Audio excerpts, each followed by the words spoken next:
अच्छा, चोखो मेला जो है ये कोई मातृ गर्भ से इनका जन्म नहीं हुआ, तो चोखो मेला जी जो थे इनका जन्म कैसे हुआ? इनके माता पिता वे एक ब्राह्मण थे। तो विप्र कुल के दो दंपति दोनों नित्य एकादशी पर श्री पंडरीनाथ भगवान का दर्शन करने जाते थे। एक दिन की बात पंडित जी के मन में आया कि हम श्री पंडरीनाथ भगवान का भोग लगाने के लिए कुछ आम ले चलें। आम लेकर के पंडित जी और उनकी घरवाली दोनों जब मंदिर जाने लगे तो ठाकुर जी तो इतने प्रेमी हैं भक्तों के कि मंदिर तक आम लेकर के आए, तब तक ठाकुर जी से प्रतीक्षा नहीं हुई। भगवान एक ब्राह्मण का रूप धारण करके बाहर ही चले गए और बाहर जाकर के वो ब्राह्मण दंपति से कहने लगे, हमको बहुत जोर की भूख लगी है, हम बहुत दिन से भूखे हैं, आपके पास बहुत सारे आम हैं, इसमें से 2-3 हमको दे दो। तो विप्र दंपति ने सोचा कोई बात नहीं, 2-3 आम इनको दे देते हैं, बाकी 2 धागे फिर पंडरीनाथ जी का भोग लगा देंगे। लीजिए लीजिए भैया आप लोग पाओ। अब जैसे ही ब्राह्मणी ने आम दिया, पंडरीनाथ भगवान जिस रूप में आए थे उस रूप में बढ़िया प्रेम से फल पाने लगे। लेकिन वो क्या करते, थोड़ी देर तो आम चूसते, पूरा आम नहीं पाते, थोड़ा सा उसमें छोड़ देते और फिर ब्राह्मणी की गोद में ही डाल देते। और महाराज आधे आधे आम चौंके और चौंक करके उनकी गोद में डालते जाएं। बेचारे ब्राह्मण देवता दंपति एक दूसरे को देखने लगे, बोले कि ये क्या कर रहे हैं? बोले कोई बात नहीं। उच्छिष्ट छोड़ करके उनकी गोद में ब्राह्मण तो चले गए। अभी दोनों दंपति सोचने लगे कोई बात नहीं, 2-3 आम बचे, इनको धो के पंडरीनाथ भगवान का भोग लगा देंगे और ये जो आम ये हमारी गोद में छोड़ गए, इनको बांध लो, कोई जानवर या कोई जीव मिलेगा उसको दे देंगे।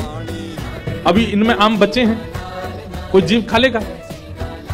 जैसे ही दोनों आगे बढ़े तो ब्राह्मण तो थोड़े आगे चले गए, पत्नी धीरे धीरे पीछे आ रही थी। तभी उसको अचानक इतना भार लगने लगा, वो जो उसने झोली सी बनाई थी, जैसे उसने देखा फिर झोली इतनी भारी हो गई, खोल करके देखा तो वहीं एक नन्हा सा बालक था। उसी का नाम पड़ा चोखो मेला। उनका नाम चोखो मेला इसलिए पड़ा क्योंकि भगवान ने आम चौंक करके और गोद में मेल दिया, इसीलिए नाम उनका चोखो मेला। अब इनके कोई माता पिता नहीं है, ये ठाकुर जी ने इनको भेजा। अब चोखो मेला को देख करके, उस बालक को देख करके ब्राह्मणी ने मन में विचार किया, अगर मैं इस बालक को लेकर के गई तो सब लोग पूछेंगे ये कैसे जन्मा, मैं सबको क्या उत्तर दूंगी? मेरी बात कोई नहीं मानेगा कि झोली में अपने आप आ गया। और इस भय से कि संसार के लोग क्या कहेंगे, उन्होंने उस बालक को एक सुरक्षित सा वृक्ष था उसके नीचे छोड़ दिया, उसको स्वीकार नहीं किया। तभी कुछ चर्मकार वहां से निकल रहे थे, उनमें से एक की दृष्टि पड़ी और उस रोते हुए बालक को देख करके उन्होंने उसको स्वीकार किया और भगवत प्रसाद मान करके एक चर्मकार परिवार ने चोखो मेला जी का पालन पोषण किया। धीरे धीरे वो बड़े हुए। अब क्योंकि उनके माता पिता चर्मकार परिवार के हैं, इसलिए कई जगह उनको मंदिर में जाने से रोक दिया जाता। पर ठाकुर जी तो किसी की जात पात नहीं देखते ना, ठाकुर जी तो सबसे प्रेम करते हैं। चोखो मेला जी अपने पिता के साथ में खेती बाड़ी करते थे। एक दिन खेती करते करते उनके मन में आया, इतने सुंदर सुंदर फल, इतने सुंदर सुंदर सब्जियां हुई हैं, मैं क्यों ना इन फलों को पंडरीनाथ भगवान का भोग लगाने ले जाऊं। तो उन्होंने क्या किया, एक केले के वृक्ष से खूब सारे केले ले लिए और एक झोला में बांध करके चल दिए। पंढरपुर से 12 किलोमीटर दूर उनका गांव था।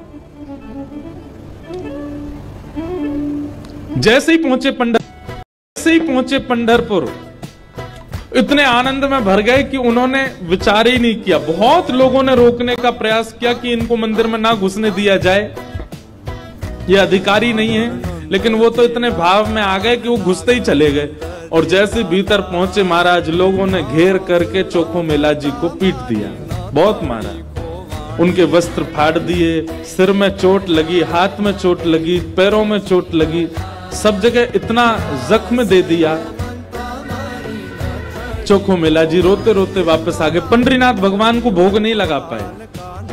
शाम का समय चोखो मेला जी अपने सब घावों को, जहां जहां से रक्त निकल रहा था, साफ कर रहे थे और गुस्सा कर रहे थे। बोले अब नहीं आऊंगा आपके पास।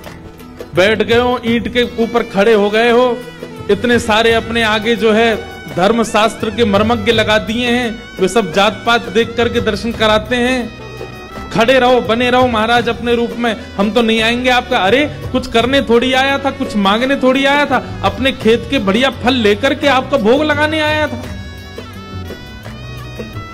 इतने में ही श्याम सुंदर पीतांबरी पहने चलते हुए चोखो मेला के पास प्रत्यक्ष प्रकट होके आ गए और चोखो मेला के पास आकर के गले में गलमैया डाल करके बैठ गए। ए चोखा, नाम ही भगवान उसको चोखा बोलते। ए चोखा, तू इतना उदास क्यों हो रहा है? बोले उदास? इतना पिटवाया हमको, हाथ पांव सब तोड़ ताड़ दिए हमारे, और अब मेरे घर आ गए हो, मेरे गले में गलवैया डाल करके बैठे हो। ये सब लीला क्यों करते हो आप? वहां क्यों नहीं रोका आपने सब पुजारियों को, पंडाओं को, ये सब ब्राह्मणों को? ठाकुर जी बोले देख चोखा, वे सब मुझे पूजते तो हैं, मेरी सेवा तो करते हैं, पर मुझको पाषाण मानते हैं, मुझको मूर्ति ही मानते हैं, और जो मुझे पाषाण मानता है ना, उनके लिए मैं पाषाण ही रहता हूं। उनके लिए ना मैं बोलता हूं, ना मैं हंसता हूं, मैं बस एक टक खड़ा रहता हूं, ना मैं खाता हूं, ना मैं पीता, कुछ नहीं। तू तो मुझे पाषाण नहीं मानता ना, तू तो मुझे साक्षात ठाकुर जी मानता है, इसीलिए तो अपने अपने अपने बगीचे के फल लेकर के मेरे पास आया। वहां बहुसंख्यक पाषाण मानने वाले लोग हैं, इसलिए मैं उनके सामने बोला नहीं। एकांत में जब तू आ गया तो मैं तेरे पास आ गया। चल चोखा, अब तू मुझे अपने आंगन के फल खिला दे, अपने आंगन के फल खिला दे।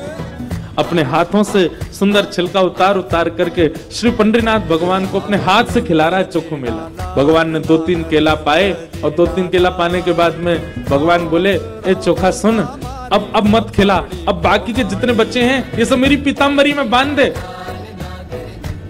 चोखा बोला वहां जाकर के पाओगे, सारे मेरे सामने ही पा लीजिए ना, आप बांध करके क्यों ले जा रहे हो, यहीं प्रेम से पालो। पंडरीनाथ भगवान बोले अरे मैंने अपना तो पा लिया, ये बाकी के तो मैं पंढरपुर में रुक्मणी जी बैठी हैं, वो भी भूखी हैं, उनके लिए ले जा रहा हूं, उनको जाके मैं पवा दूंगा।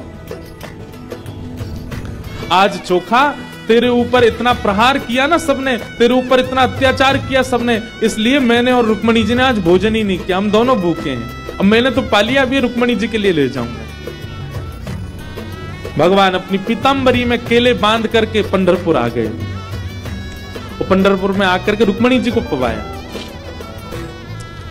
प्रातः काल ब्रह्म मुहूर्त में जैसे ही कपाट खुले श्री पंडरीनाथ भगवान के, चारों ओर केले के छिलके पड़े, और केले के छिलके देख करके सब पंडा पुजारी बोले हम तो कपाट बंद करके गए, ये केला के छिलका यहाँ कैसे पड़े हैं, ये कौन लेके आया? तभी एक उनमें से बोले कल वो आया था ना एक चर्मकार का बालक, वही अपने संग बांध के लेके आया था इतने सारे केले, उसको सुबह तो हमने मार पीट के भगा दिया, निश्चित ही वो कहीं से रात में आ गया है, और रात में आकर के सब यहाँ खा करके गया है ठाकुर जी के आगे।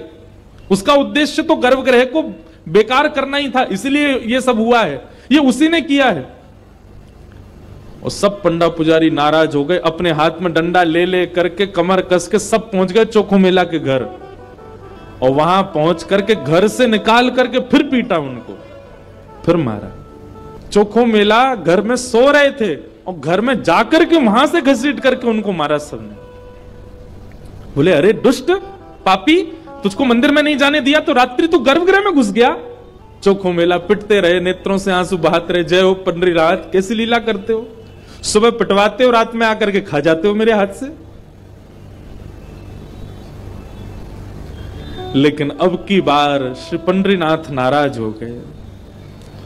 पंडा पुजारी सब अपना काम करके चोखो मेला के साथ थोड़ी हाथापाई करके सब जैसे ही वापस आए, पंढरपुर में श्री पंडरीनाथ भगवान के मंदिर के मुख्य द्वार सारे अपने आप बंद हो गए, और भीतर से ठाकुर जी ने ताला लगा लिया, लॉक कर लिया, बंद हो गए ठाकुर जी मंदिर। पंडा पुजारी सब अपना काम करके चोखो मेला के साथ थोड़ी हाथापाई करके सब जैसे ही वापस आए, पंढरपुर में श्री पंडरीनाथ भगवान के मंदिर के मुख्य द्वार सारे अपने आप बंद हो गए, और भीतर से ठाकुर जी ने ताला लगा लिया, लॉक कर लिया, बंद हो गए ठाकुर जी मंदिर के अंदर। सबने अथक प्रयास कर लिया, लेकिन एक भी द्वार नहीं खुल पाया। पूरा दिन व्यतीत हो गया, बड़े बड़े कारीगर आ गए, लेकिन दरवाजा तोड़ भी नहीं पाए, खोल भी नहीं पाए। तब अंत में सबको लगा हमने कोई अपराध किया है। चारों ओर पंडा पुजारी और बड़े बड़े वेदज्ञ, बड़े बड़े मनीषी सब बैठ गए, हाथ जोड़ करके पंडरीनाथ भगवान की स्तुति गाने लगे। बोले नाथ, हमसे कोई अपराध हुआ तो आप हमें बताएं, दंड दे दें, लेकिन इस प्रकार नाराज होकर मत बैठो। तभी मंदिर के भीतर से भगवान ने रुग्ण स्वर में, रोते हुए स्वर में भगवान की आवाज आई। बोले अरे तुम बनते हो बहुत बड़े विद्वान, बहुत बड़े मनीषी, बहुत बड़े ज्ञानी, बहुत बड़े जात पात के नियोजन करता, मेरे भक्त का अपमान करते हो, मेरे भक्त को मारते हो, मेरे भक्त के साथ दुराचार करते हो, नहीं देना मुझे किसी को दर्शन। और अब जब तक पृथ्वी है तब तक यह मंदिर बंद ही रहेगा, मैं भीतर ही रहूंगा। जो मेरे परम वैष्णव भक्त होंगे उनके लिए द्वार खुलेंगे, वो अंदर आएंगे, बाकी सब बाहर खड़े रहो। वैष्णवों ने प्रणाम करके कहा नाथ ऐसे नाराज मत होइए, आप बताइए हमसे क्या अपराध हो गया है, उसका प्रायश्चित कैसे होगा, कृपा करके बताओ।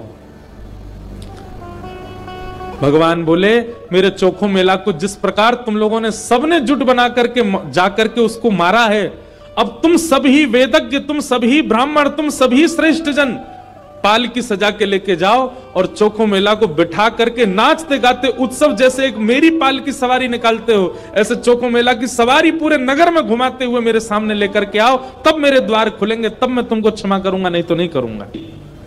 भगवान की आज्ञा मान करके गए और चोखो मेला जी को जाके प्रणाम किया। एक दिव्य सिंहासन से युक्त पालकी में चोखो मेला जी को विराजमान करके नाचते गाते हुए, आनंद करते हुए, उत्सव जैसे ठाकुर जी का उत्सव मनता उससे भी अधिक उत्सव मनाते हुए चोखो मेला को लेकर के आए। और जैसे ही पंडरीनाथ भगवान के सामने पालकी पहुंची, अपने आप मंदिर के सारे द्वार खुल गए और मानो आज लग रहा था कि भक्त भगवान का नहीं, भगवान भक्त का दर्शन कर रहे हैं, भगवान चोखो मेला का दर्शन कर रहे हैं।